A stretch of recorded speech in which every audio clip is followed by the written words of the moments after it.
ở đây cứ tham nước pro cô miền bạc khai bằng man lăng từ cô vô song xà 500 ឡើង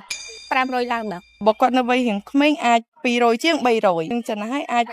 500អាចនឹង300អីអាច 300 cô xóm nữa ចា150ឡើងបង ครอบthì khơi ai đo tam cái chọn lan cái chọn mà tô cái này cứ một chụp con to mình chọn từ sắp ấyបង yeah cái chọn thì chịu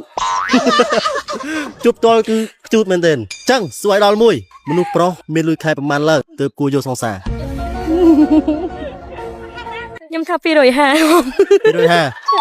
cho nhau 150 បានអត់ អាកាតែដឹងបងគោដូការងារចឹងបង កើតទៅម៉ែមុននឹងសំគ្នាអត់កើតទៀត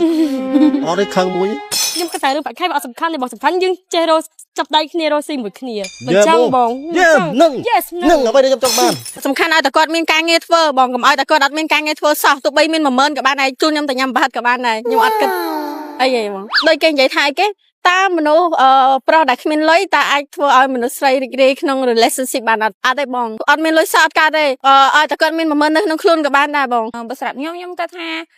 វាអត់កំណត់ទេដោយសារតែតម្រូវការជាមួយនឹងការចំណាយផ្សេងៗវាខុសគ្នាអញ្ចឹងបើយើងវាយអួរហ្មងវាអត់កើតទេជាធម្មតាតែយើងនៅក្មេងបាក់ពិសោធន៍ការងារតិចអញ្ចឹងប្រាក់ខែតាមនឹងអញ្ចឹងហើយខ្ញុំគិតថាប្រាក់ខែយើងមើលតាមវ័យរបស់គាត់ដែរព្រោះអីយើងធ្លាប់ឆ្លងកាត់បាក់ពិសោធន៍ពីក្មេងទៅធំដូចគ្នាអញ្ចឹង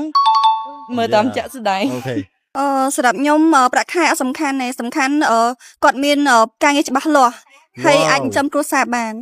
វ៉ាវហើយមានទំនួលខុសត្រូវថ្ងៃនេះខ្ញុំពិតជាមានកិត្តិយសខ្លាំងមែនទែនដែលបានក្រុមហ៊ុន Idol បានជួយទៅចូលរួម concert Idol Love Fest របស់បងប្រុសជីរវិតគឺថាសប្បាយមែនទែនដល់ពេលដែលបានជួបវត្តមានមកផ្ទៃស្អាតតស្អាតបើជាពិសេសគឺ Idol របស់យើងមកបងជីរវិតបាទគឺបាហូពេញឆាកតែម្ដងមិនងាយបានឃើញទេបាទទស្សនវិជ្ជាបែប tour concert បែបនេះគឺយូរទៅបានឃើញម្ដងក្រុមហ៊ុន Idol និងបងប្រុសជីរវិតបានបរិច្ចាគលុយចំនួន10លានរៀលដែលជាផ្នែកមួយនៃការលក់សំបុត្រជូនទៅកាន់បងប្អូនដែលកំពុងតែបាទរត់ភៀសសឹកបើចេញពីសង្គ្រាមតែម្ដងអញ្ចឹងសម្រាប់ concert បន្តទៀតគឺយើងធ្វើឡើងនៅខេត្តកំពង់ចាមហើយនៅខេត្តផ្សារនុអញ្ចឹងនៅកំពង់ចាមនិងខេត្តផ្សារនុត្រៀមខ្លួនហែបហើយឬនៅកុំភ្លេចជួបគ្នាឆាប់នេះ